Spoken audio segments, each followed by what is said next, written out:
100 நாள் வேலை திட்ட மாற்றத்தை கண்டித்து மத்திய அரசிற்கு எதிராக தஞ்சை மாவட்டம் திருவிடைமருதூர் சட்டமன்ற தொகுதி திருப்பனந்தாளில் 500க்கும் மேற்பட்டோர் கண்டன ஆர்ப்பாட்டத்தில் ஈடுபட்டு வருகின்றனர். இதுகுறித்த கூடுதல் விவரங்களை செய்தியாளர் விக்னேஷ் வழங்க கேட்கலாம். வணக்கம் விக்னேஷ். விபிஜி ராம்ஜி சட்டத்திற்கு எதிராக தமிழகம் முழுவதும் போராட்டம் நடைபெற்று வரும் சூழலில் அங்கு திருப்பனந்தாளில் போராட்டக்களம் எப்படி இருக்கிறது? யார் தலைமையில் போராட்டம் நடைபெறுகிறது? எத்தனை பேர் போராட்டத்தில் ஈடுபட்டிருக்கிறார்கள்? விரிவான விவரம்.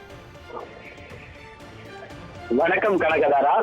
மகாத்மா காந்தி தேசிய ஊரக வேலை உறுதி திட்டம் என்ற பெயரில் 100 நாள் வேலை திட்டமானது நடைமுறையில் இருந்து வந்த நிலையில் இந்த திட்டத்தை விக்சித் பாரத் ஜி ராம்ஜி என்ற திட்டமாக மாற்றி அமைத்த மத்திய அரசை கண்டித்து மதச்சார்பற்ற முற்போக்கு கூட்டணி சார்பில் தமிழகம் முழுவதும் பல்வேறு பகுதிகளில் கண்டன ஆர்ப்பாட்டம் நடந்து வருகிறது.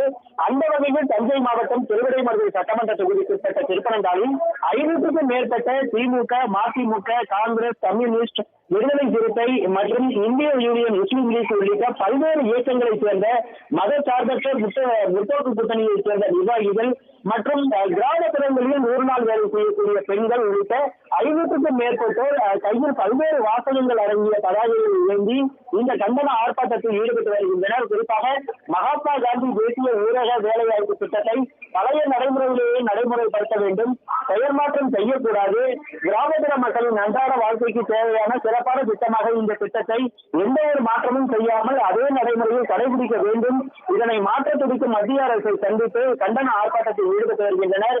இந்த ஆர்ப்பாட்டமானது திருப்பனந்தாள் முன்னாள் ஒன்றிய துணைத் தலைவர் கோட்டா அண்ணாதுரை தலைமையில் திருப்பனந்தாள் ஒன்றிய செயலாளர்கள் நிசா மனோகரன், உதயா ரைசூலன் உள்ளிட்டோர் முன்னிலையில் 500க்கும் மேற்பட்ட இந்த கண்டன ஆர்ப்பாட்டத்தில் ஈடுபட்டு தொடர்ந்து கண்டன கோஷங்களிட்டு இந்த ஆர்ப்பாட்டத்தில் ஈடுபட்டு வருகின்றனர். கனகதாரா, விவரங்களை வழங்கியமைக்கு நன்றி விக்னேஷ்.